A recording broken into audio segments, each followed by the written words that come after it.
Bismillahirrahmanirrahim. Assalamualaikum warahmatullahi wabarakatuh. Innal hamdalillah nahmaduhu wa nasta'inuhu wa nastaghfiruh wa na'udzu billahi min shururi anfusina wa min sayyiati a'malina. May yahdihillahu fala mudilla lahu wa may yudlil fala hadiya lahu. Asyhadu an la ilaha illallah wahdahu la syarika lah wa asyhadu anna Muhammadan abduhu wa rasuluhu shalawatullahi wa salamuhu alaihi. Ya ayyuhalladzina amanu taqullaha haqqa tuqatih wa la tamutunna illa wa antum muslimun. Ya ayyuhalladzina amanu taqullaha wa qulu qawlan sadida yuslih lakum a'malakum wa yaghfir lakum dhunubakum. Wa may yuti'illaha wa rasulahu faqad faza fawzan 'azima. Amma ba'du fa inna asdaqal hadithi kitabullah wa khairal hadi hadi Muhammadin sallallahu alaihi wasallam wa syarrul umuri muhdatsatuha fa inna kulla muhdatsatin bid'ah wa kulla bid'atin dhalalah wa kulla dhalalatin fin nar. Allahumma la ilma lana illa ma 'allamtana innaka antal alimul hakim. Allahumma arzuqna ilman nafi'an wa rizqan thayyiban wa 'amalan mutaqabbala. Allahumma 'allimna ma yanfa'una wa zidna ilma.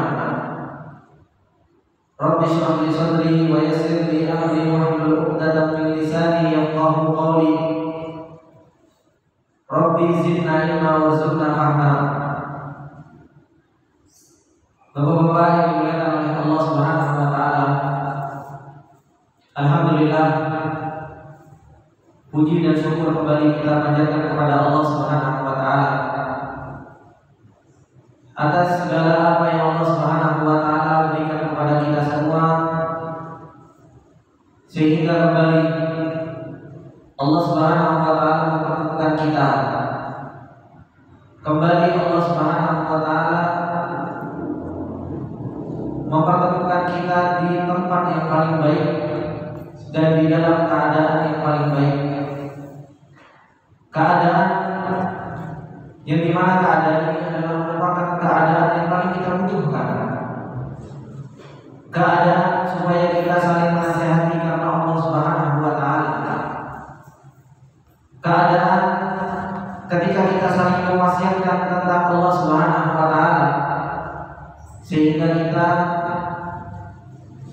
kembali kepada Allah Subhanahu wa taala dan kembali keimanan kita dijaga oleh Allah Subhanahu wa taala. Begitu pula amal-amal soleh kita dijaga oleh Allah Subhanahu wa taala karena sebab at-tawassul bil haq. Karena sebab kita saling menasihati di dalam yang namanya kebenaran. Bapak-bapak yang dimuliakan oleh Allah Subhanahu wa taala, seperti yang sering saya sebutkan, bahwasanya perjalanan kita menuju Allah Subhanahu wa taala bukan perjalanan yang sangat mudah. Perjalanan kita menuju Allah Subhanahu wa taala perjalanan yang penuh dengan fitnah, penuh dengan ujian, penuh dengan cobaan. Gak mungkin seseorang dia sampai kepada Allah Subhanahu wa taala kecuali Allah Subhanahu wa taala akan uji. Kecuali Allah Subhanahu wa taala akan berikan cobaan buat seorang hamba tersebut. Apalagi orang yang mereka mengaku beriman kepada Allah Subhanahu wa taala. Sebagaimana Allah Subhanahu wa taala berfirman di dalam surat Al-Ankabut alif lam mim, ahasiban nas ayyutraku ayyaqulu amanna wa hum la yuftanun. Ketika Allah Subhanahu wa taala berfirman alif lam mim, apakah manusia menyangka mereka akan ditinggalkan oleh Allah Subhanahu wa taala, tidak diuji oleh Allah Subhanahu wa taala ketika mereka mengucapkan aman. Ketika mereka mengucapkan kami beriman, ditinggalkan begitu saja sama Allah? Tidak. Walau fatanna alladziina min qablihim, sungguh Allah akan menguji dan sungguh Allah telah menguji orang-orang sebelum kita. Tujuannya untuk apa? Fala ya'lamanna Allahu alladziina shadaqu wa la ya'lamanna al-kadhibin. Supaya Allah Subhanahu wa taala mengetahui siapa di dalam perjalanan menuju Allah Subhanahu wa taala ini, siapa yang jujur di dalam keimanannya. Dan siapa yang bohong di dalam keimanannya, itu semua terbukti dalam ujian-ujian Allah Subhanahu wa taala.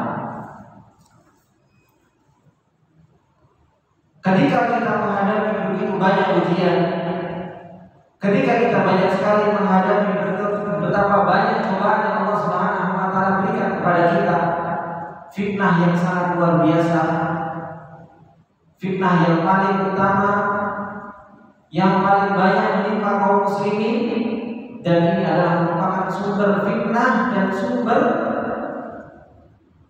kehancuran dan sumber kerugian, yaitu fitnah al-jahlu billah, yaitu seseorang bodoh dengan Allah, seseorang tidak kenal dengan Allah Subhanahu wa taala, seseorang nggak mengerti siapa Allah Subhanahu wa taala. Ini adalah merupakan sumber dari kebinasaan, sumber dari kerugian ketika seorang hamba dia nggak kenal dengan Rabbnya. Karena kalau seseorang sudah nggak kenal dengan Allah, akhirnya apa? Dia selalu mengikuti ittiba'u hawa. Dia selalu mengikuti hawa nafsunya. Sebagaimana Allah Subhanahu wa taala firmankan di dalam ayat yang lain, "Afara'aita man ittakhadha ilahahu hawa." Apakah kalian tidak melihat orang-orang yang menjadikan hawa nafsunya itu sebagai sesembahan, sebagai Tuhan, diikuti hawa nafsunya ketika beribadah, dia mengikuti hawa nafsunya. Ketika di dalam kehidupan dunianya, dia pun mengikuti hawa nafsunya. Ini fitnah yang Allah Subhanahu wa taala turunkan. Kalau kita tidak bersungguh-sungguh di dalam perjalanan kita menuju Allah Subhanahu wa taala, untuk kita betul-betul kenal dengan Rabb kita, betul-betul kita mengerti siapa Allah Subhanahu wa taala, maka sungguh kita akan menjadi orang yang terombang-ambingkan oleh yang namanya fitnah. Rasulullah sallallahu alaihi wasallam, seorang hamba Allah Subhanahu wa taala yang sangat luar biasa, diberi ilmu oleh Allah Subhanahu wa taala. Begitu pula para sahabat yang betul-betul langsung ketemu dengan Rasulullah. Begitu pula para ulama. Bagaimana para salafus saleh bersungguh-sungguh di dalam menuntut ilmu. Itu pun Allah Subhanahu wa taala menceritakan kepada Nabi Muhammad, "Wa ma utitu minal ilmi illa qalila." Tidaklah mereka diberi dari ilmu kecuali sedikit. Itu Rasulullah, itu para sahabat, itu para salafus saleh. Mereka bersungguh-sungguh di dalam perjalanan ilmu. Bagaimana kalau kita melihat perjalanan sirahnya para salafus saleh di dalam perjalanan mereka menuntut ilmu, luar biasa. Dan dengan seperti itu pun Allah Subhanahu wa taala mengatakan, "Wa ma utitu minal ilmi illa qalila." Enggak diberi ilmu kecuali sedikit. Bagaimana dengan kita?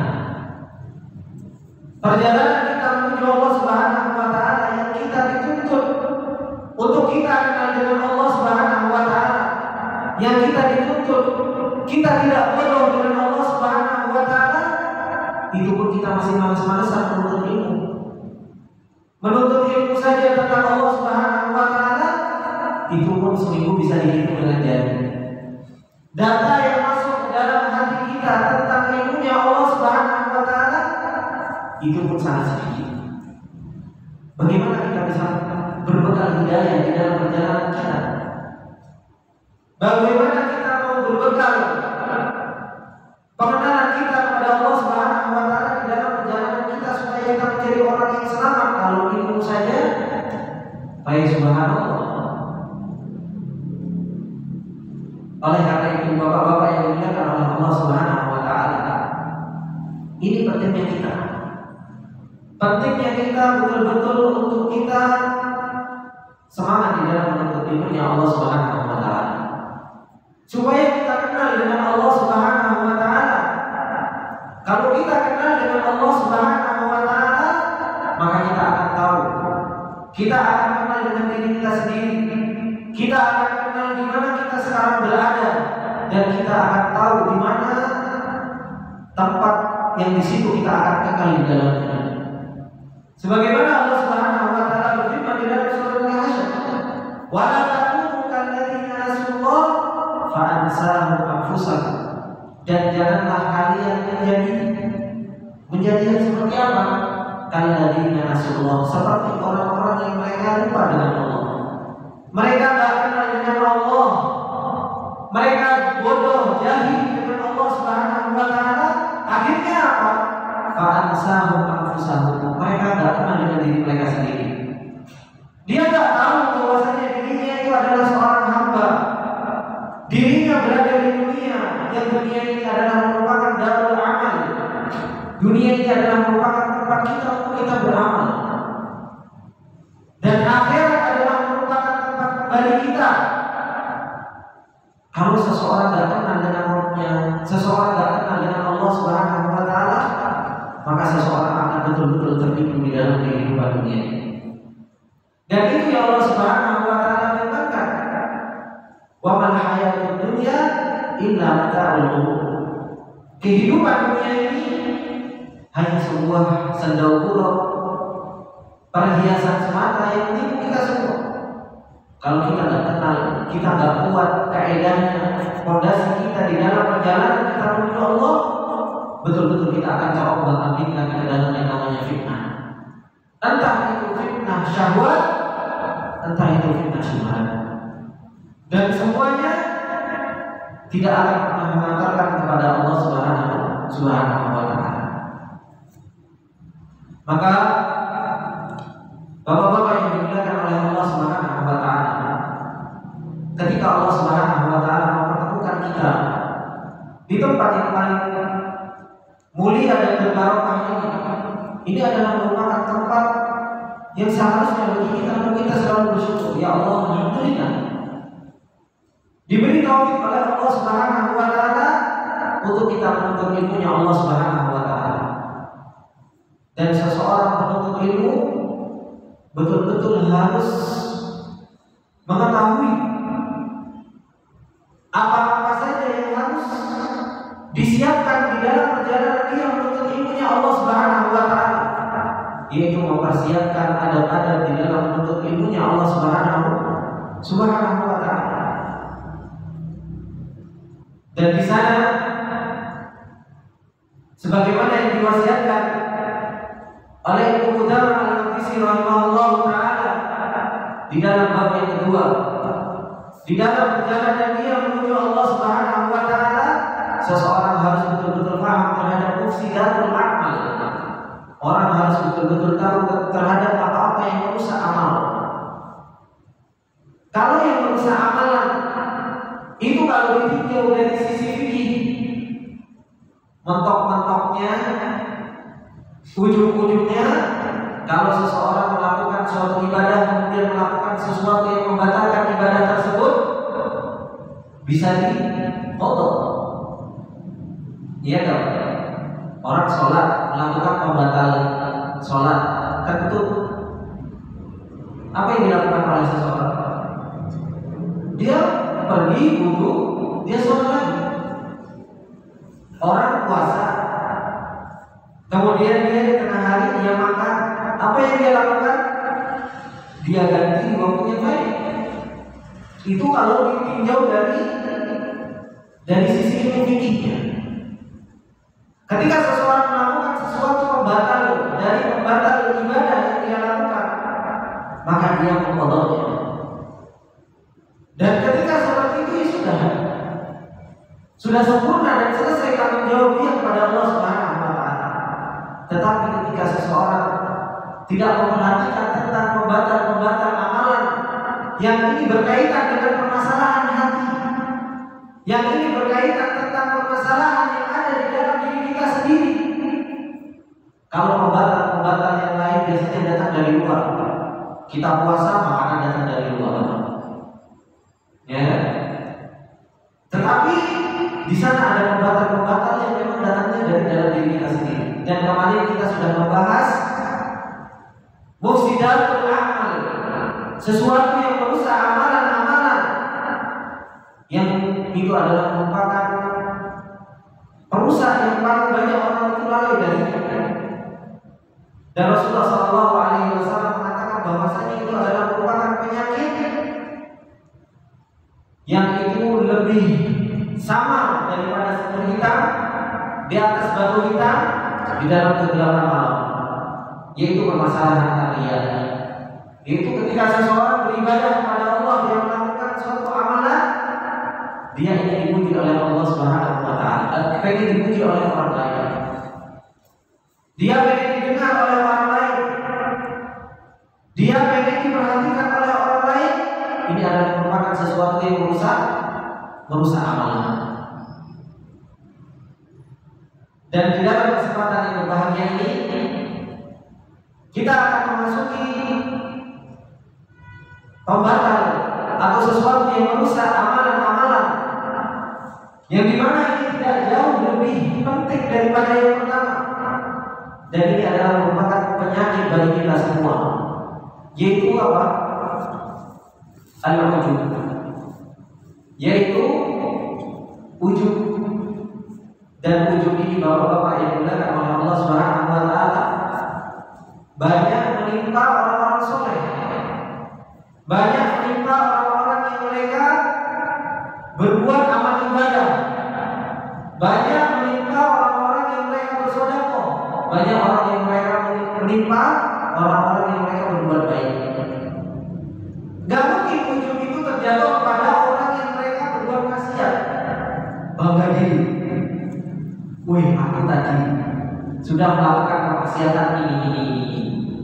Tetapi orang ujub itu biasanya masuknya kepada orang-orang yang mereka berbuat baik. Ujub itu masuknya kepada orang-orang yang mereka berbuat amal soleh. Ini penyakit yang bisa membatalkan amalan-amalan seseorang. Di sini disebutkan dan dikatakan oleh Malik rahimahullah taala, qala rahimahullah taala, wa min dzalika, termasuk dari itu, yaitu yang merusak amalan-amalan, yaitu al-ujub, yaitu berbangga diri dengan apa yang telah dia lakukan, atau menyombongkan diri terhadap apa yang telah dia kerjakan. Dan ini adalah merupakan sesuatu yang yang bisa merusak amalan-amalan manusia. Kenapa seseorang itu bisa ujub? Apa sih sebabnya ujub itu tersebut? Kenapa seseorang itu bisa terjatuh kepada yang namanya ujub? Yang pertama sebabnya karena al-jahlu billah, karena dia bodoh, dia nggak kenal dengan Allah Subhanahu wa taala. Dia nggak kenal dengan Allah Subhanahu wa taala, akhirnya apa? Dia membanggakan dirinya. Kalau orang itu sudah sering ini loh aku, ini loh aku, ini loh aku, baik. Padahal dia setiap harinya dia membaca surat Al-Fatihah. Kalau orang betul-betul paham terhadap yang namanya surat Al-Fatihah, makanya surat Al-Fatihah itu disebut apa? Ummul Quran. Inti dari Al-Quran itu ada di Al-Fatihah. Kalau seseorang betul-betul paham terhadap yang namanya Al-Fatihah dan dia mentadabburi Al-Quran, maka ketika dia membaca Iyyaka na'budu wa iyyaka nasta'in, ya Allah, hanya kepadamu lah aku menyembah dan hanya kepadamu lah aku meminta pertolongan. Di sini disebutkan oleh Syekhul Islam Ibnu Taimiyah rahimahullah taala, Iyyaka na'budu, hanya kepadamu lah aku menyembah. Ini realisasinya menghilangkan seseorang untuk berbuat syirik kepada Allah Subhanahu wa taala. Dia beribadah hanya kepada Allah Subhanahu wa taala. Ini tauhidul fil uluhiyah. Ini tauhid di dalam uluhiyah. Dia beribadah hanya mengharap pahala dari Allah Subhanahu wa taala. Ini akan menghilangkan apa? Menghilangkan yang namanya riya, menghilangkan yang namanya sum'ah. sehingga dia beribadah yang dia harapkan hanya Allah Subhanahu wa taala, hanya kepadamu lah aku menyembah. Yang dia harapkan hanya ridha Allah Subhanahu wa taala. Kemudian ia akan nasta'in, hanya kepadamu lah aku meminta pertolongan. Ini realisasinya yaitu menghilangkan seseorang dari wujud, menghilangkan seseorang dari yang namanya rasa wujud. Kenapa? Karena seseorang tidak bisa melakukan sebuah ibadah kecuali hanya karena pertolongan Allah Subhanahu wa taala. Kalau seseorang tidak kenal dengan Allah Subhanahu wa taala, akhirnya apa? Akhirnya dia merasa dia beribadah karena dirinya sendiri. Dia beribadah, dia merasa bahwasanya itu karena dia sendiri. Ini yang jadi masalah. Di mana ketika seseorang itu dia berbuat baik, seperti contohnya, terkadang seseorang itu datang ke majelis taklim saja, yang dilihat cina-cina, wah si itu gak datang, wah itu tidak datang. Kalau dia wujud, dia berbangga diri karena dia datang ke majelis taklim. Ini yang bisa merusak amalan seseorang. Makanya seseorang ketika dia datang ke majelis taklim, dia bisa sholat berjamaah, dia bisa membaca Al-Quran, dia bisa bersedekah, dia bisa melakukan ibadah-ibadah yang lain, maka katakan alhamdulillah. Ya Allah, Engkau telah memberi taufik kepada seorang hamba yang sangat lemah. Ini yang akan menjadikan amal seseorang itu diterima oleh Allah Subhanahu wa taala. Bukan apa? Bukan malah bangga diri. Wah aku, maka susah kalau sudah aku. Dan biasanya orang ujung ini kenapa? Karena kalau tadi sebabnya ujung itu yang pertama al-jahlu billah, kemudian yang kedua apa? Qillatul wara' wat taqwa, yaitu sedikitnya ketakwaan kepada Allah Subhanahu wa taala. Dan yang ketiga apa? Dhaful muraqabah, lemahnya dia merasa diawasi oleh Allah Subhanahu wa taala. Itu sebab-sebab wujud. Dia lupa akhirnya mengkaitkan dirinya kepada Allah Subhanahu wa taala. Kemudian apa? Qillatul nasih, sedikitnya nasihat. Sedikitnya nasihat, apalagi seorang penuntut ilmu, apalagi seorang ustaz. Dia sudah merasa bahwasanya dirinya pintar. Wah, aku gak butuh ustaz, gak butuh nasihat. Akhirnya apa? Bangga diri. Ini yang berbahaya. Kemudian sebab wujud yang lain apa? Qillatul syukur, sedikitnya bersyukur kepada Allah Subhanahu wa taala. Kemudian mungkin di sana ini adalah merupakan sebab yang luar biasa, yaitu apa? Ada tadabbur Al-Quran, yaitu tidak pernah mentadabbur Al-Quran.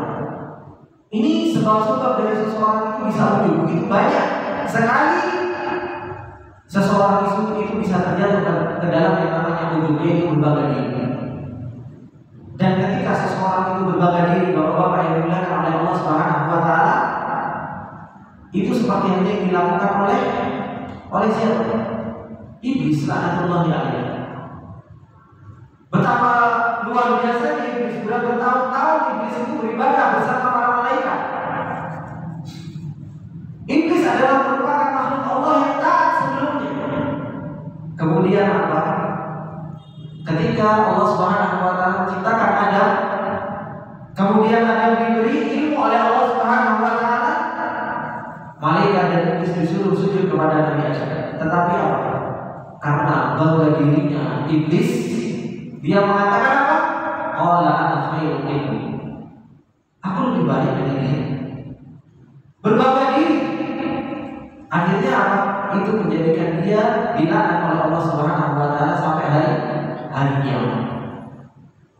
Ini bahayanya seseorang ketika seseorang itu wujud. Dan Allah Subhanahu wa taala di dalam Al-Qur'an, Bapak-bapak yang dimuliakan oleh Allah Subhanahu wa taala, mencela para sahabat.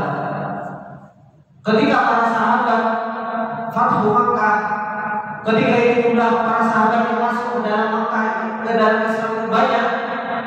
Kemudian mau berperang ke Hunain, maka Allah Subhanahu wa taala mengatakan ketika menceritakan tentang peperangan Hunain, wa yauma Hunain in a'jabatkum kathratukum falam tughni ankum syai'an.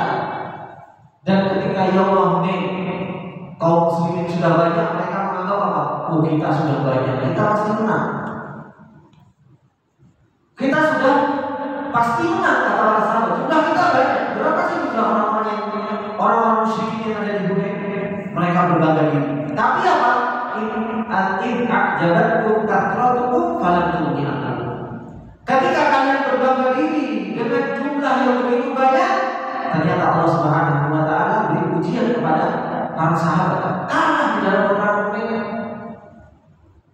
Kaum muslimin ketika itu sampai lari mundur, kemudian Rasulullah sallallahu alaihi wasallam kembali mengumpulkan para sahabat as-sabiqun al-awwalun. Sahabat yang lebih dulu masuk ke dalam Islam, yang mereka mempunyai kekuatan iman, diajak kembali untuk masuk dalam Hunain untuk berperang. Ini Allah Subhanahu wa taala menceritakan tentang bagaimana para sahabat ketika mereka berbangga diri, Allah Subhanahu wa taala berikan ujian. Begitu pula Rasulullah sallallahu alaihi wasallam ketika di dalam hadis Rasulullah sallallahu alaihi wasallam mengatakan salah muhlikat, ada 3 yang membinasakan.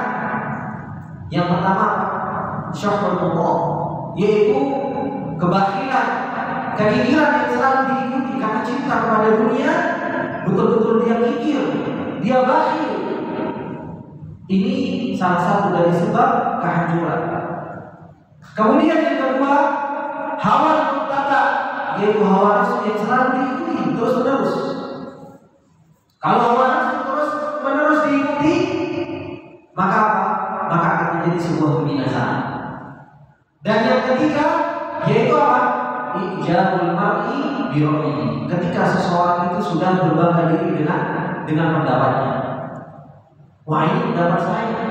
Wah, ini pendapat saya.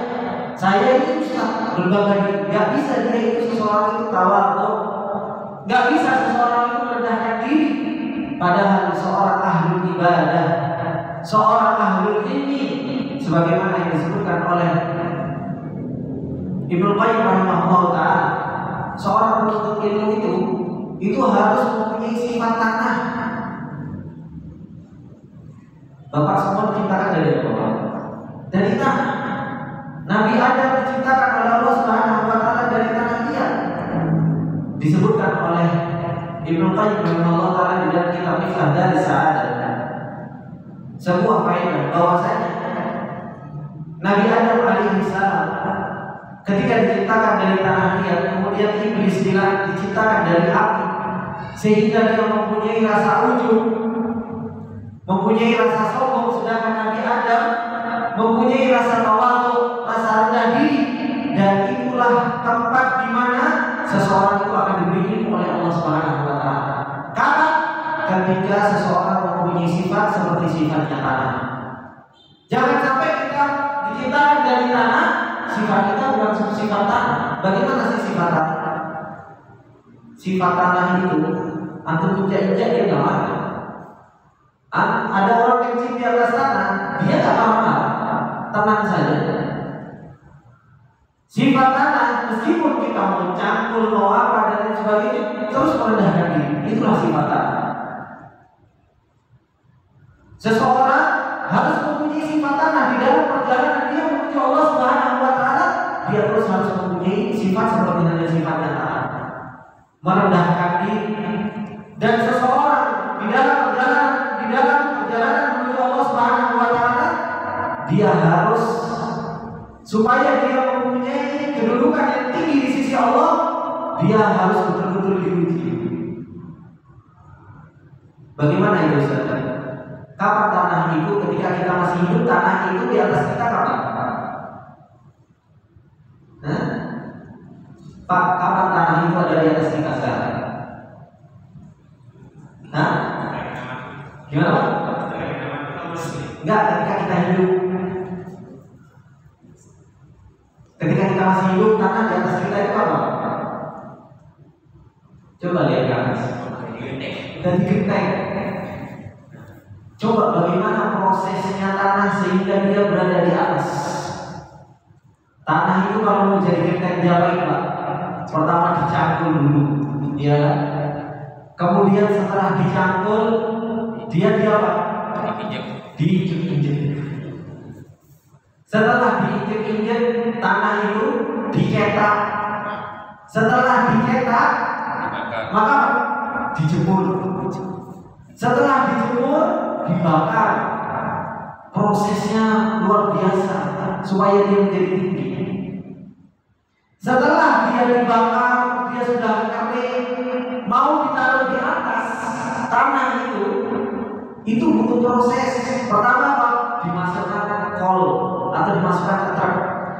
Kalau kita nggak hati-hati, kita nggak pintar-pintar meletakkan diri kita di dalam perjalanan ini, akhirnya apa? Pecah, dibuang, nggak manfaat lagi, nggak bisa selamat. Akhirnya apa? Alon-alon, tenang. Kemudian sudah sampai di tempatnya, tahu sendiri gimana cara melempar genteng. Tangkep, Pak. Iya kalau yang pintar. Kalau nggak pintar, jatuh, pecah, dibuang. Tetapi ketika dia sudah selamat sampai atas, dia jadi genteng. Punya manfaat? Banyak manfaatnya. Manfaatnya apa? Seseorang itu menghindari dari panas, hujan tak kehujanan. Karena apa? Karena sebab genteng-genteng tadi yang penuh dengan proses di dalam perjalanan. Begitu pula kita di dalam perjalanan kita menuju Allah Subhanahu wa Ta'ala, itu kita butuh proses. Fitnah begitu banyak, kalau kita nggak hati-hati, kita akan jatuh. Akhirnya kita nggak jadi apa-apa. Tetapi ketika kita di dalam proses tersebut, kita selamat sampai kita tinggi derajatnya di sisi Allah Subhanahu wa Ta'ala. Dan kita pun ketika di dalam perjalanan ini kita mempunyai ilmunya Allah, kita bisa memberikan manfaat kepada orang lain. Ini faedah yang disebutkan oleh Ibnu Qayyim rahimahullah taala di dalam kitab Miftah Darus Sa'adah. Orang itu harus mempunyai sifat tawadhu, jangan ujub. Karena apa? Ujub itu adalah merupakan sebab amal kita itu menjadi terhapus, menjadikan amalan-amalan kita sia-sia.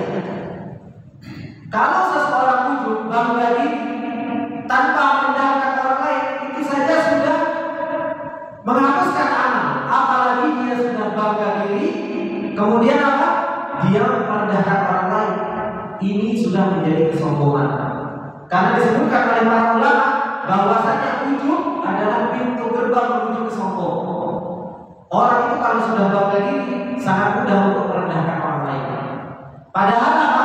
Allah Subhanahu wa Ta'ala berfirman di dalam surat Al-Hujurat, ya ayyuhalladzina amanu la yaskhar qaumun min qaumin asa an yakunu khairan minhum wa la nisa'un min nisa'in asa an yakunna khairan minhum. Wahai orang-orang yang beriman, jangan engkau merendahkan orang lain. Orang lain kamu anggap hina, orang lain kamu anggap rendah. Begitu pula wanita. Seorang wanita jangan merendahkan wanita yang lain. Makanya para ulama dahulu ketika dia melihat orang yang lebih tua,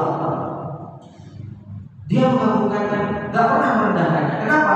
Di pikiran dia orang itu jauh lebih banyak amalannya ketimbang saya di hadapan Allah Subhanahu wa Ta'ala. Ketika ada orang yang lebih muda dari dia, yang dia pikirkan apa?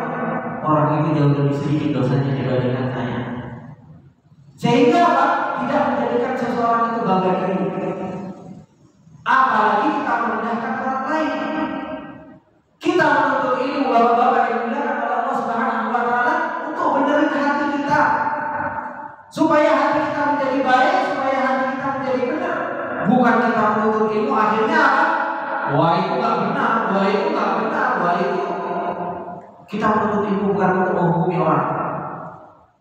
Kita menuntut ilmu untuk memperbaiki diri kita, bukan untuk menghukumi orang lain. Dia ahli neraka, dia ini, itu dan lain sebagainya. Dan ini subhanallah, terkadang maaf, kita ketika kita sudah kenal dengan sunnah, Terkadang kita melihat orang-orang yang maaf ya belum kenal dengan sunnah, kita melihatnya dengan pandangan remeh. Wah itu Ustaz, sholatnya masih gak sunnah. Jangan sampai terlontar, jangan sampai hati kita merendahkan ibadah orang lain. Jangan sampai mulut kita terlontar kita merendahkan orang lain. Karena apa?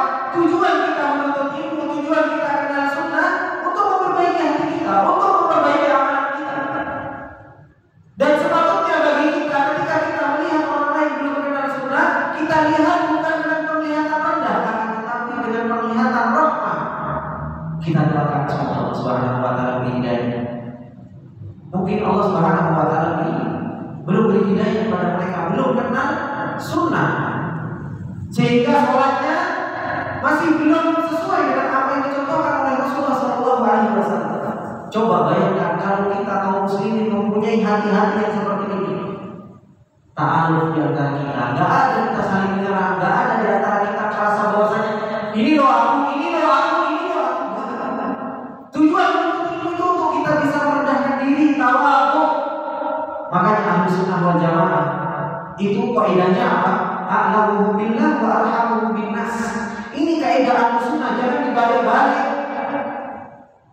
Kaidahnya ahlu sunnah, orang yang paling a'lam dengan Allah, orang yang paling kenal dengan Allah, ini dipraktekkan kepada siapa?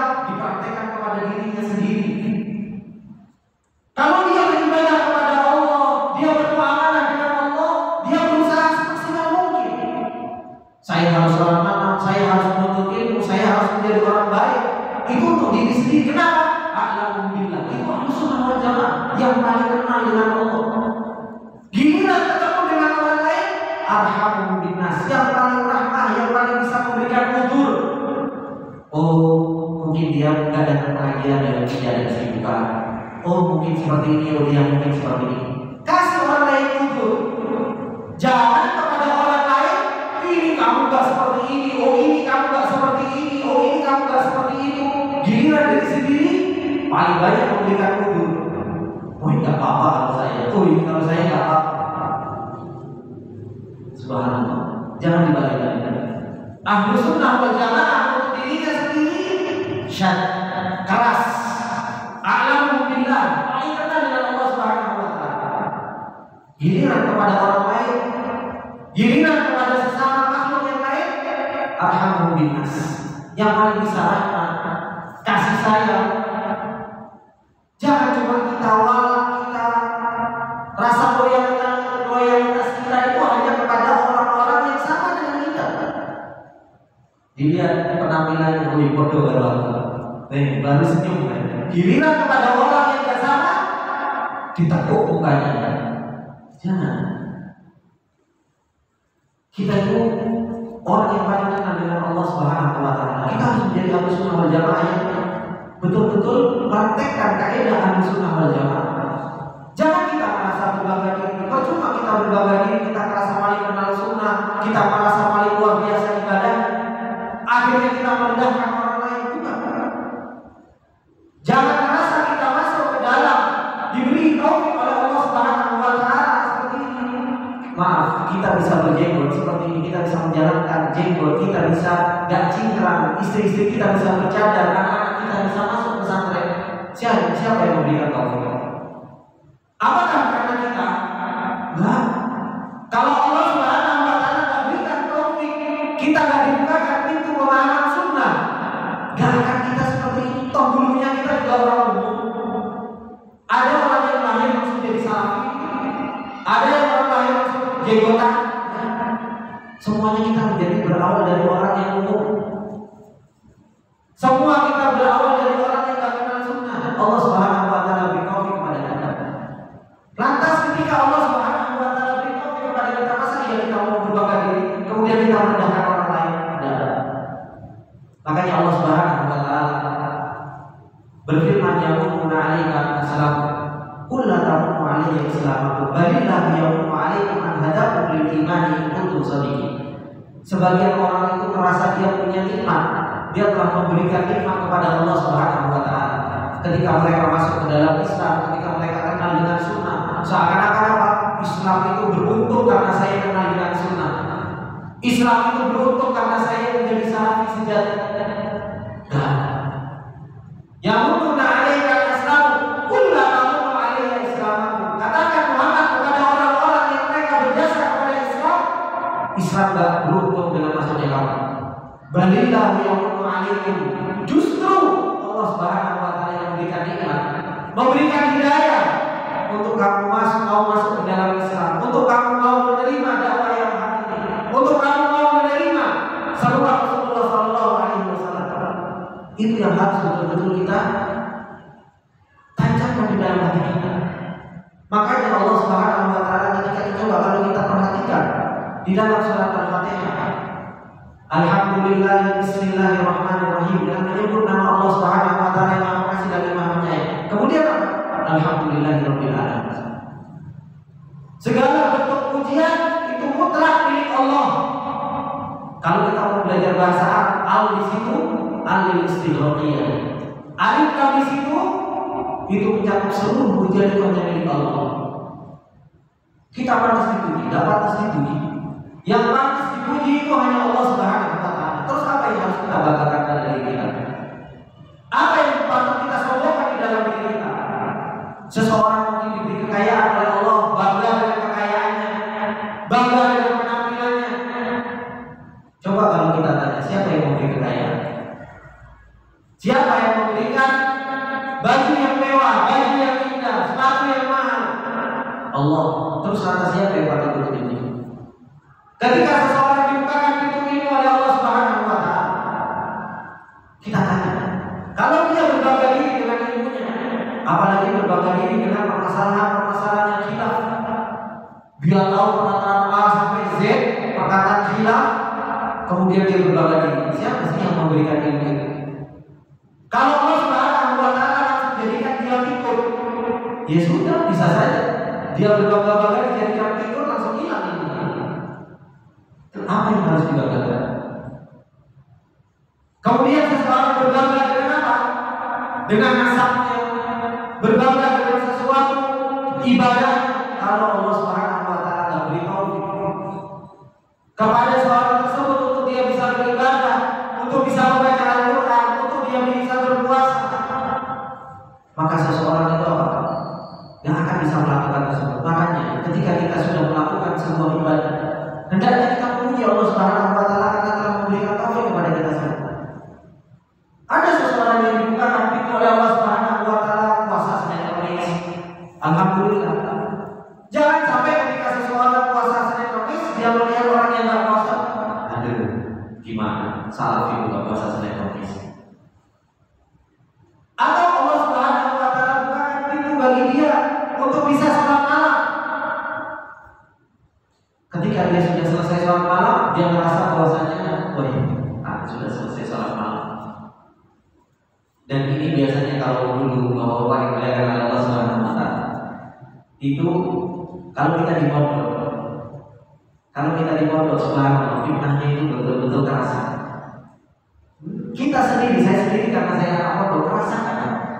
Kadang kalau kita sholat malam, Allahu Akbar, nggak lihat apa? Itu syaitan itu luar biasa. Dulu, ente lebih baik. Teman ente itu saya rebut, saya tidur kemana dulu. Atau kita pas waktu Senin Kamis dan bagaimana syaitan berusaha untuk merusak amalan, supaya amalan-amalan kita dirusak oleh syaitan. Ketika kita bertemu dengan Allah Subhanahu wa taala, akhirnya apa? Akhirnya kita tidak membawa amalan-amalan yang baik. Dan ini yang Allah Subhanahu wa taala kabarkan di dalam surat Al-Kahfi. Ketika Allah Subhanahu wa taala mengatakan, "Qul hal nunabbiukum bil akhsarina a'mala alladzina dhalla sa'yuhum fil hayatid dunya wa hum yahsabuna annahum yuhsinuna sun'a." Katakanlah Muhammad, hal nunabbiukum bil akhsarina a'mala. Apakah kalian mau aku kabarkan tentang orang-orang yang rugi di dalam amalannya? Bagaimana orang beramal kok rugi?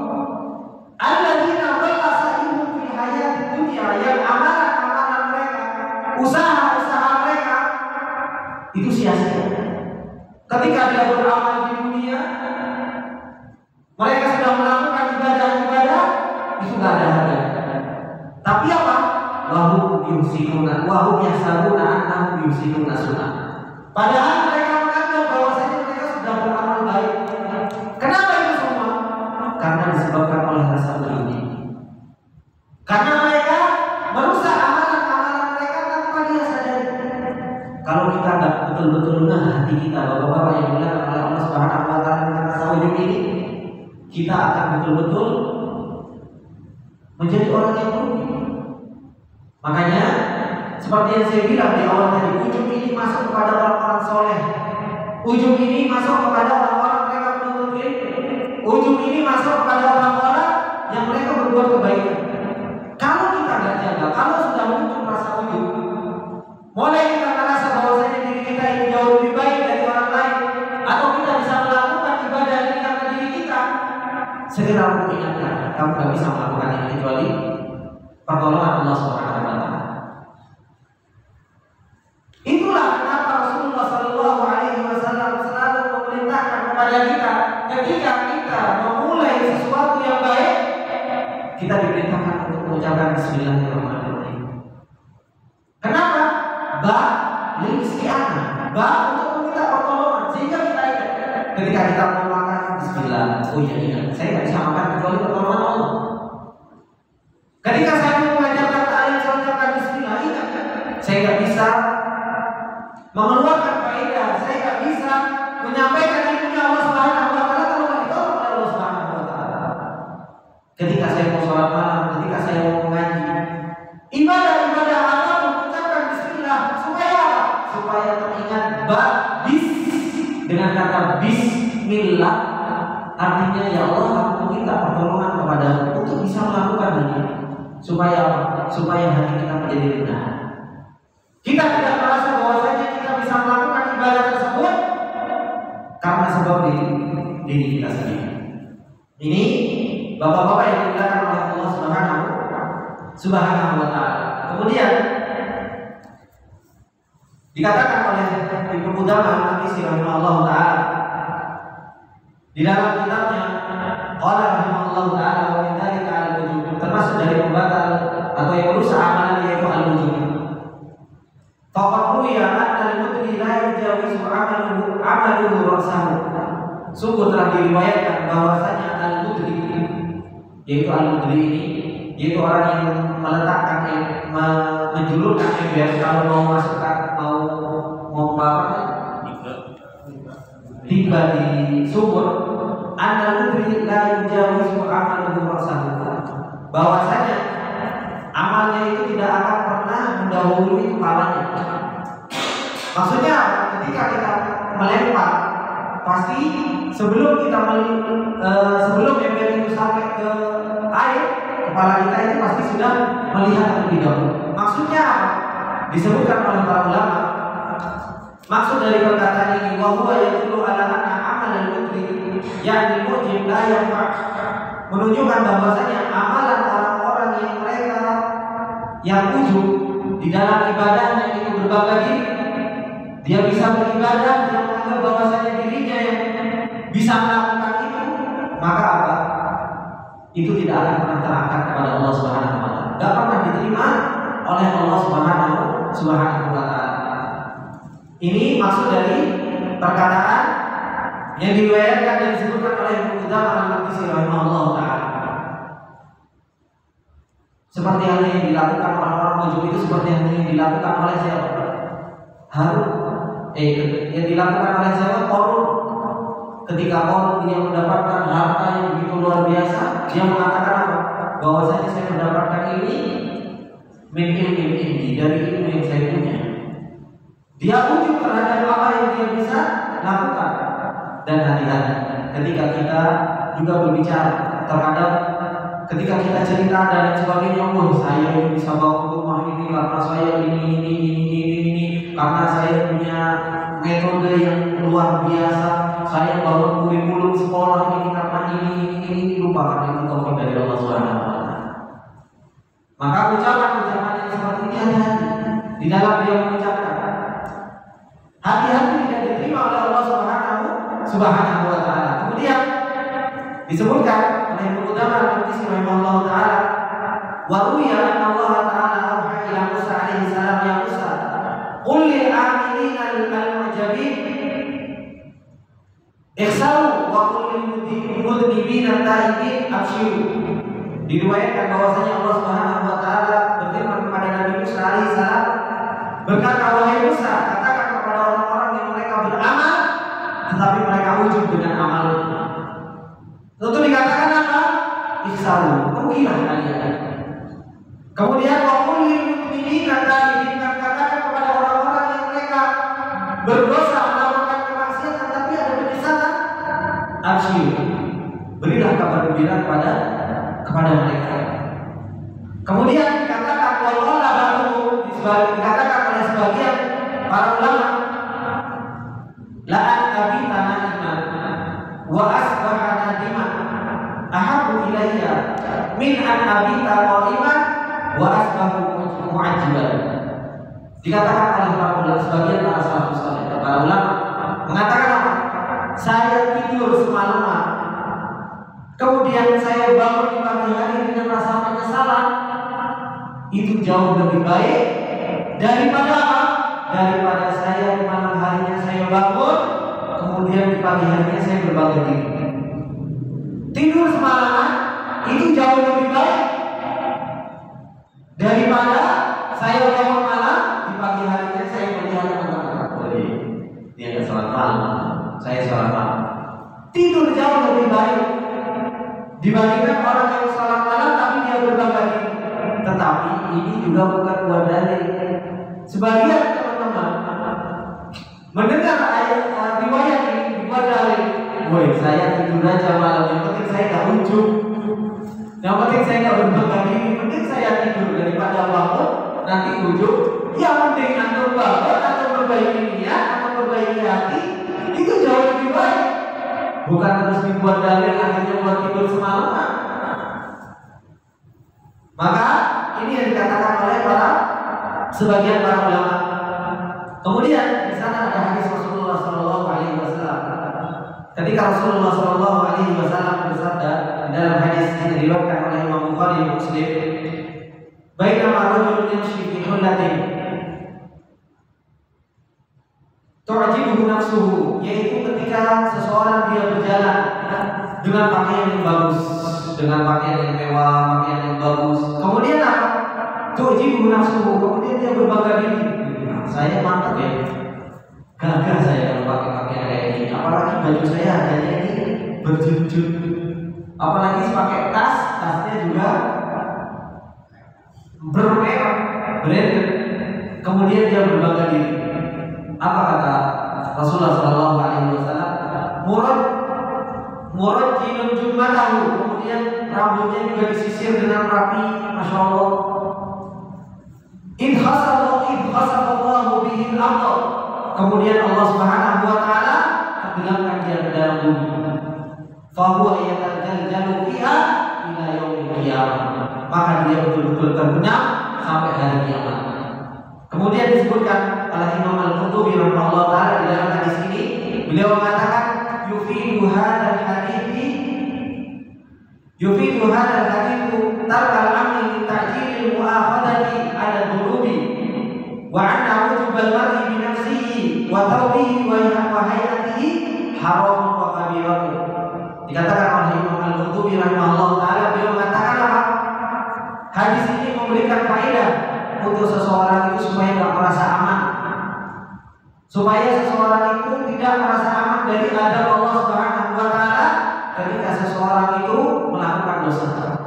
Jangan merasa aman ketika seseorang melakukan dosa, bermaksiat kepada Allah Subhanahu Wa Taala. Seseorang merasa aman, dan bahwasanya berbangganya seseorang terhadap dirinya dengan bajunya, kemudian dengan bentuk tubuhnya, kemudian dengan apa yang dia pakai, ini adalah merupakan haram, adalah merupakan sebuah keharaman, dan ini adalah merupakan dosa besar.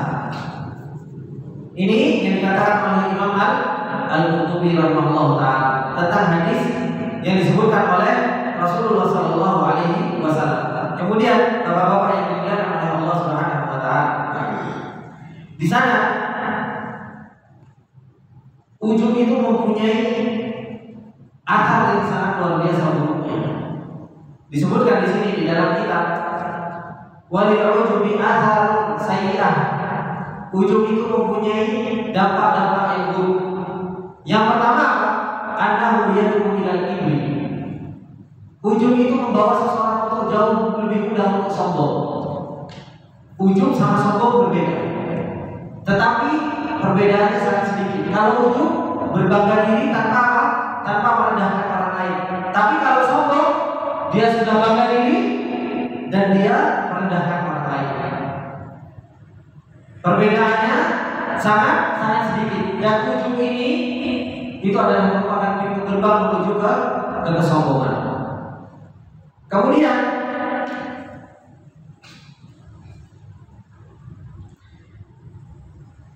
dampak yang lain ketika seseorang ujub yaitu apa?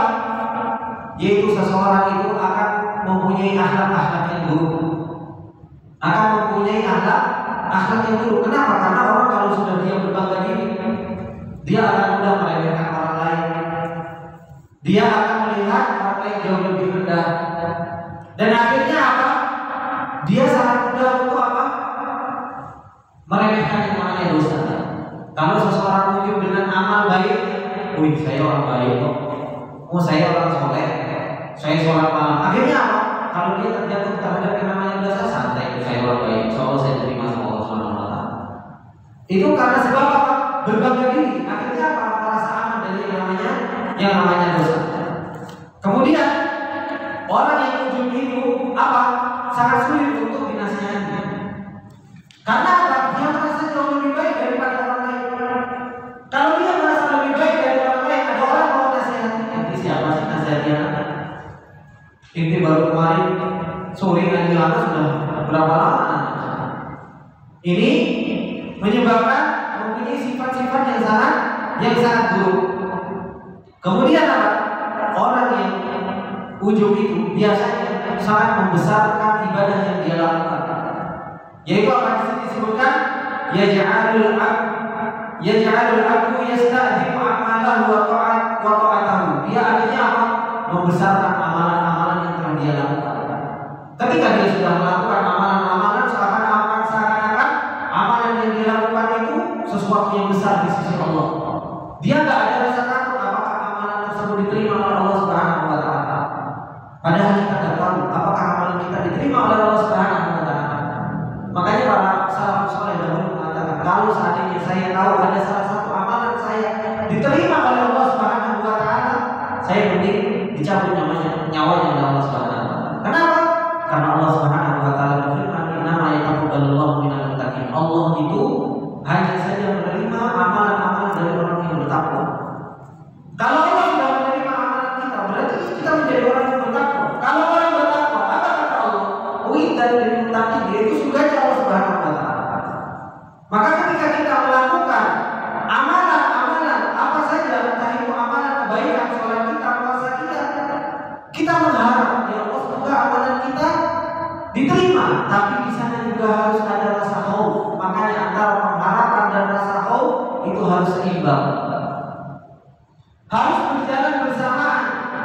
Jangan terasa kepedean, amalan saya sudah melakukan amalan ini, rasa takut tidak diterimanya tidak ada. Jangan terlalu pede. Kita harus berjalan berbarengan di dalam hati kita antara rasa khauf dan rasa roja. Rasa takut dan rasa pengharapan itu harus betul-betul seimbang. Seperti halnya apa? Dua sayap burung. Kalau satu nggak ada atau satu lebih dominan, maka berbahaya. Begitu pula jangan rasa takut yang lebih dominan, rasa pengharapan juga harus ada. Itu yang disebutkan oleh Qayyim rahimahullah taala, di dalam perjalanan kita menuju Allah harus ada rasa cinta yang sebagai kepala dan rasa pengharapan dan rasa takut sebagai penyeimbang di dalam hati kita. Kemudian apa? Keburukan yang dilahirkan dari rasa ujub yaitu apa? Yaitu seseorang yang berlaku ila al-ighrar bi nafsihi wa bi ra'yihi, yaitu menjadikan seseorang itu apa? Tertipu dengan amalannya, tertipu dengan pikirannya, dan merasa aman dari makar Allah Subhanahu mempunyai rasa ujub. Kemudian orang yang mempunyai ujub, mempunyai dampak, yaitu apa? Dia akan menjadi orang yang merugi di dunia dan akhirat. Karena apa?